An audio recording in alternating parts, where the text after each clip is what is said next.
Hi folks, Dave, the Honest Audiophile. This is the Antlion Audio Kimura Duo, and these are my Honest Audiophile impressions. I want to thank Antlion Audio for providing the Kimura Duo for a review. Do greatly appreciate it. Antlion Audio, you rock. The Antlion Audio Kimura Duo. This will set you back $150 from your bank account, and it is a unique piece of gear. So it is the Kimura microphone and the Duo earphone. And you can purchase it in a combination like this for $150, or you can purchase the Kimura microphone separately for $60. Now, if you purchase the Kimura microphone separate, you get a choice between 2-pin or MMCX connection. When you purchase it in this combination, the Duo is only MMCX connection, so you only get the MMCX connection microphone. The Kimura Duo comes in this kind of plain box. You get a picture of the product, and then a little bit of branding and some information on the back. On the inside, you get this little box with some flaps that give you a little bit of information.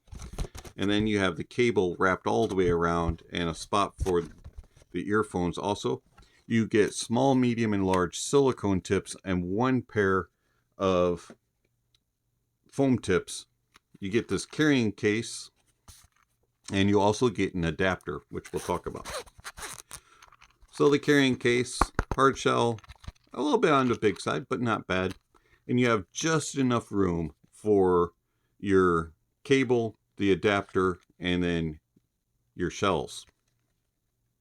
Let's talk about the microphone first. So it's a rather thick cable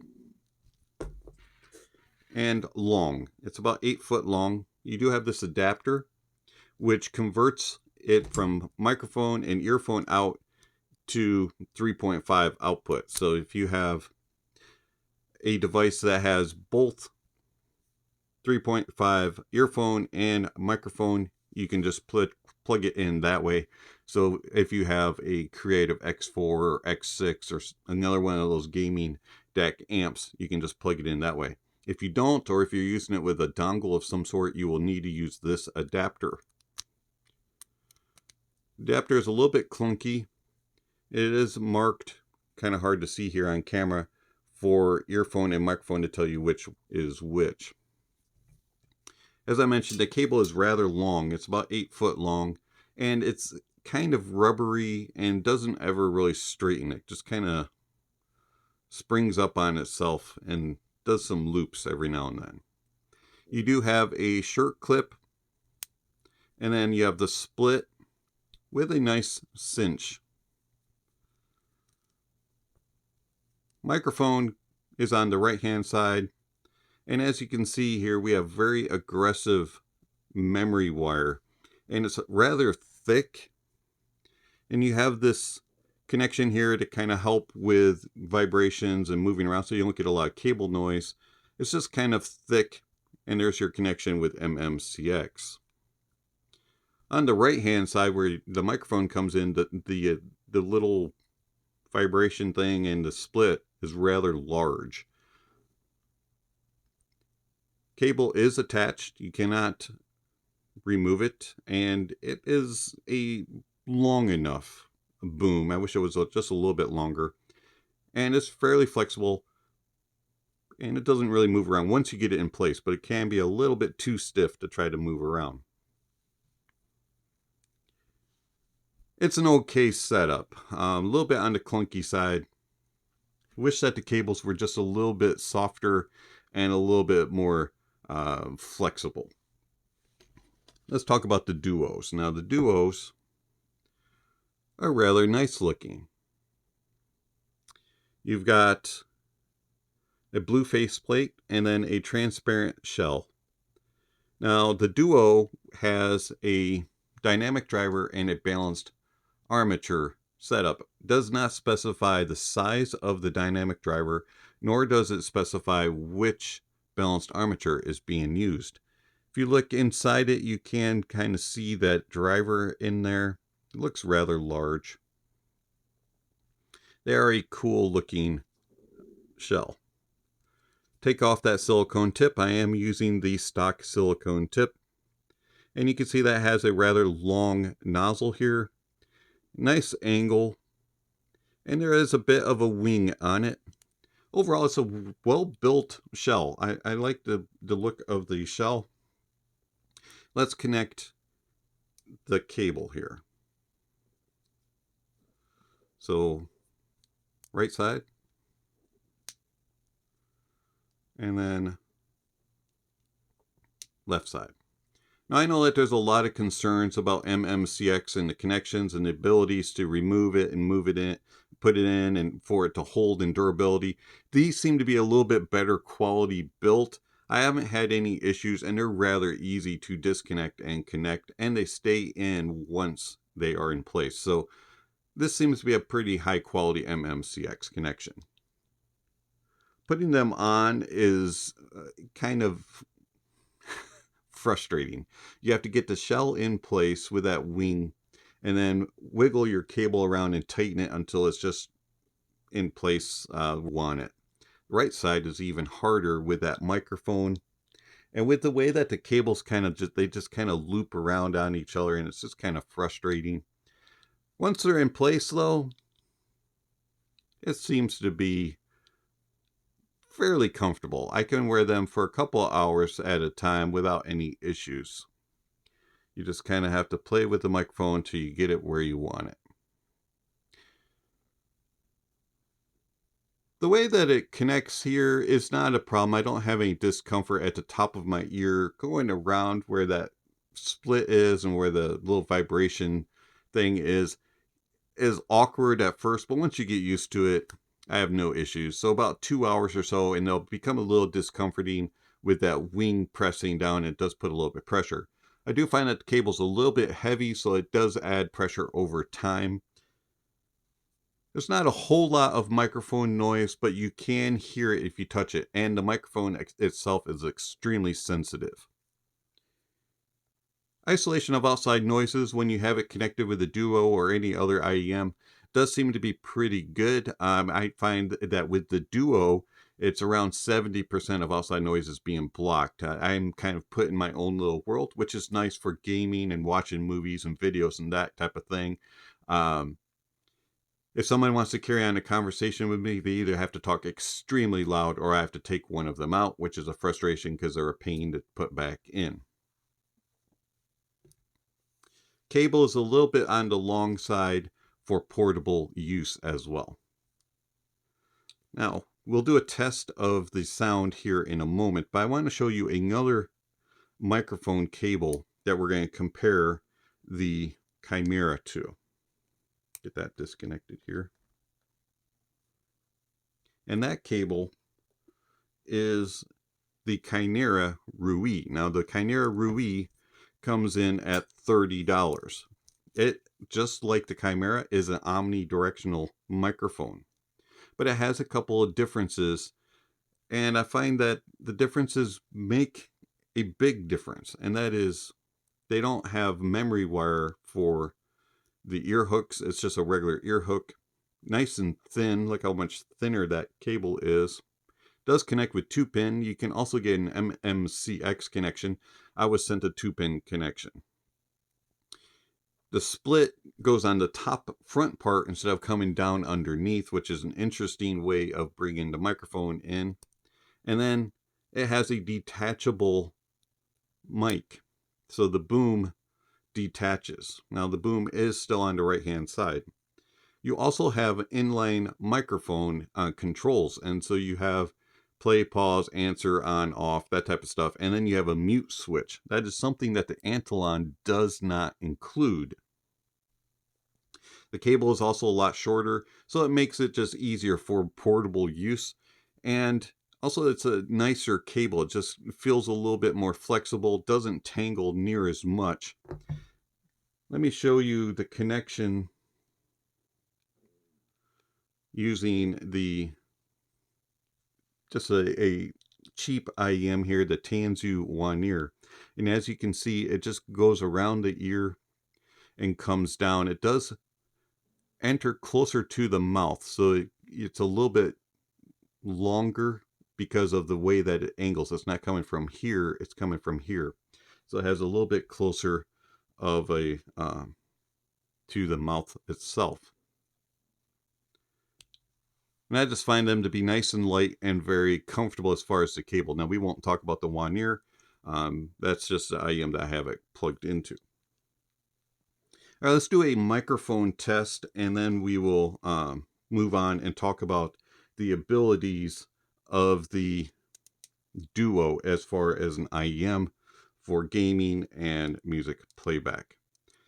The test will be reading of 10 sentences, and then we will pause the video, insert the microphone of choice, which will be the Antlion Audio Kimura Duo, reading those same 10 sentences, and then pausing, inserting the Kinera Ruyi, and reading of the 10 sentences, and then coming back.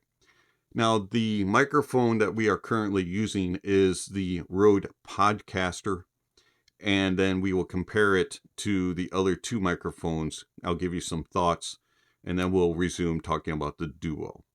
So, for reference, Podcaster first, and then the Kimura, and then the Ruyi. The 10 sentences are: the small pup gnawed a hole in the sock. The fish twisted and turned on the bent hook, pressed the pants and sew a button on the vest. The swan dive was far short of perfect. The beauty of the view stunned the young boy. 2 blue fish swam in the tank. Her purse was full of useless trash. The colt reared and threw the tall rider. It snowed, rained, and hailed the same morning. Read verse out loud for pleasure. The small pup gnawed a hole in the sock. The fish twisted and turned on the bent hook, pressed the pants and sew a button on the vest. The swan dive was far short of perfect. The beauty of the view stunned the young boy. 2 blue fish swam in the tank. Her purse was full of useless trash. The colt reared and threw the tall rider. It snowed, rained, and hailed the same morning. Read verse out loud for pleasure. The small pup gnawed a hole in the sock. The fish twisted and turned on the bent hook, pressed the pants and sew a button on the vest. The swan dive was far short of perfect. The beauty of the view stunned the young boy. 2 blue fish swam in the tank. Her purse was full of useless trash. The colt reared and threw the tall rider. It snowed, rained, and hailed the same morning. Read verse out loud for pleasure. So that was the microphone test between the Rode Podcaster, which isn't really a fair microphone to compare those two to, and then also the Antlion Audio Kimura Duo and the Kinera Ruyi. So put down in the comments below which one you think is better, but for me, I think that there's a couple issues. One, there's definitely latency issues. Now that was very noticeable with different dongles. So I had to use a dongle in order to connect with the different cables because they both are 3.5. And since I use my phone as my camera and I don't have a interface that I connect the microphone to because my microphone is USB, everything connects directly into my camera or into my phone / camera. And so I noticed that latency was a big issue with various one of the dongles. This dongle that I used was a Heidi's XO. It was one of the better latency less dongles.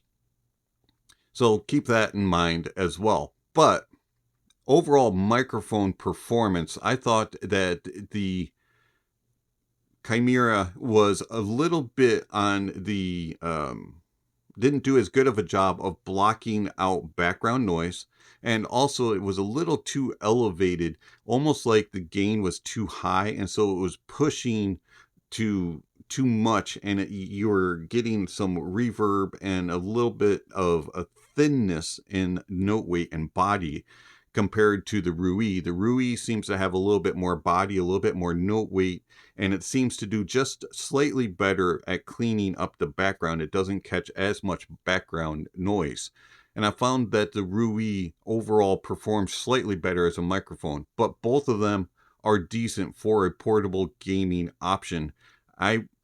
If I were to pick one of the two, I would probably go with the Ruyi for the microphone purpose. And the reason being is that cable has a detachable boom mic and also is a little bit more comfortable. Plus, you get an inline remote with mute controls and things like that. So, the Antlion Audio Kimura microphone isn't a bad option, but I believe that it is outshined just slightly by the Ruyi.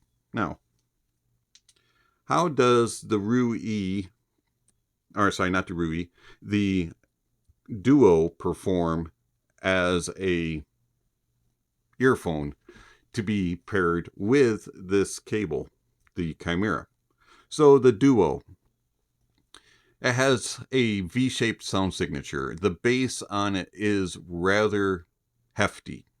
You are going to get a lot of sub bass presence, a good amount of mid bass and upper bass. It has a lot of quantity. There's a lot of rumble and grumble and just a lot of growl, especially when you're gaming. It has a very engaging bass. It gives you a lot, and it really enhances the experience. Music playback wise, it's not as good with quality. It can get into a little bit too much quantity and just a little bit more of just, it kind of overpowers things. And it'll also at times on busier tracks become a little mumbled and jumbled and go into a little bit of one note mode. It's more noticeable music playback than it is in gaming and movies and videos. It's a little bit more fun and enhancing. As far as the tonality, it's okay, and it has a decent tone and timbre. Detail retrieval is all right. Resolution is good, but it's not great for its price point. The mids of the Duo are recessed, especially in the lower mids, and they're very thin also.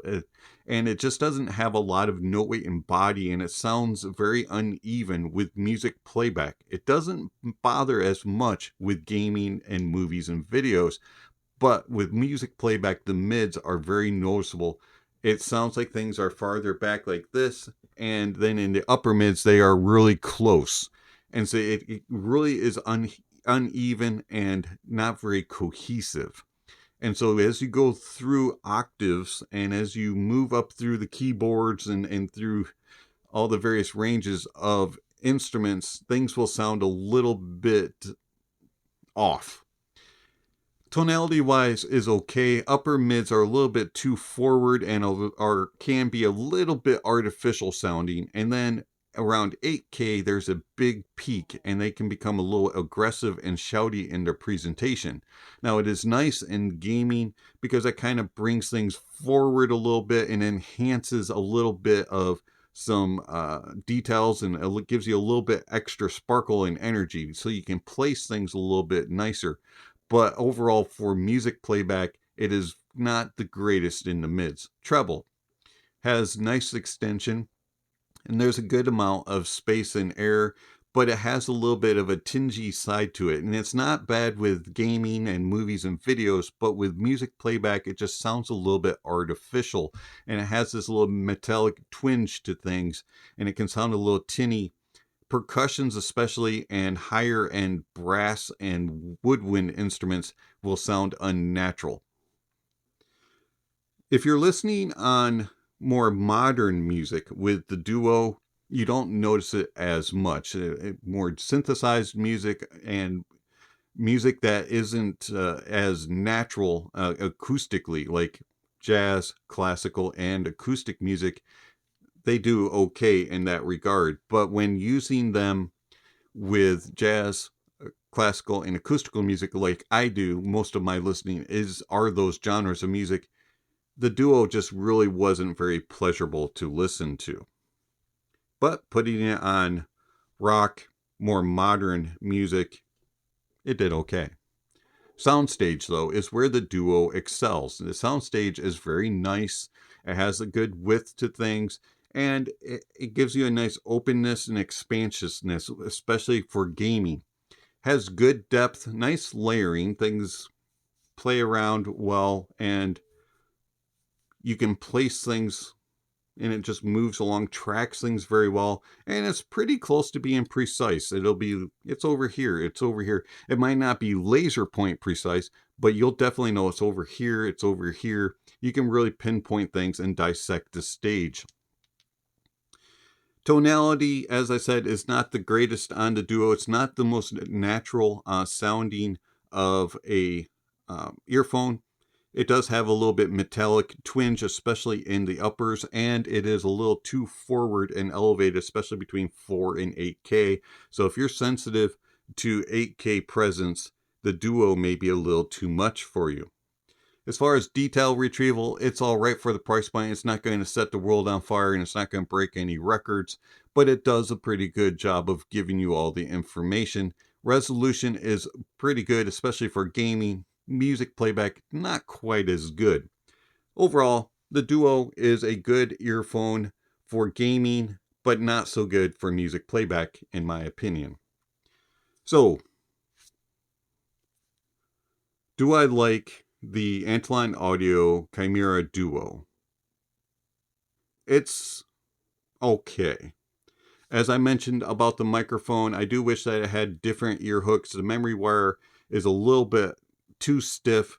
The cable is a little stiff. It is quite long, being about 8 foot long, and it's just an odd kind of connection. Now I understand why they did this connection, because you're going to be using it with DAC amps for gaming, and you're going to have splits for the microphone and for your earphone, but the adapter is a little bit on the clunky side. The only option for MMCX with the shells is kind of a nuisance as well. It kind of limits what IEM you can pair it with. Microphone not being detached is also kind of a frustration. It was always permanent, and then not having any controls on the cable is also kind of a frustration as well. The Duo as an IEM, if I'm going to use it just for gaming, it does well. But for music playback, which is more what I do than gaming, it really doesn't excel in that. So, depending on what your use purposes are, it's not a bad device, but it's a little bit clunky and a little bit different than everything else. And you heard the microphone, so you choose which one you'd rather have, the Kinera Ruyi or the Antlion Audio Kimura. It's been Dave, the Honest Audiophile. Thank you for watching, and I'll catch you on the next video. Speaking of next video, somewhere on the screen, subscription links, notification bells. If you haven't already, please check those off.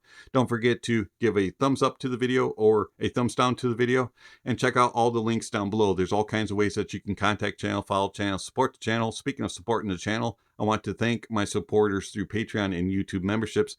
Thank you for all that you give to the channel. It is much appreciated. If you are interested in supporting the channel, please check out the links down below. There's all kinds of ways that you can do it through PayPal and Venmo for one-time gifts, or through monthly subscriptions through Patreon and YouTube memberships. Also, while you're down there checking out the links, don't forget to check out the links for music recommendations, gear recommendations, and all kinds of other things down below.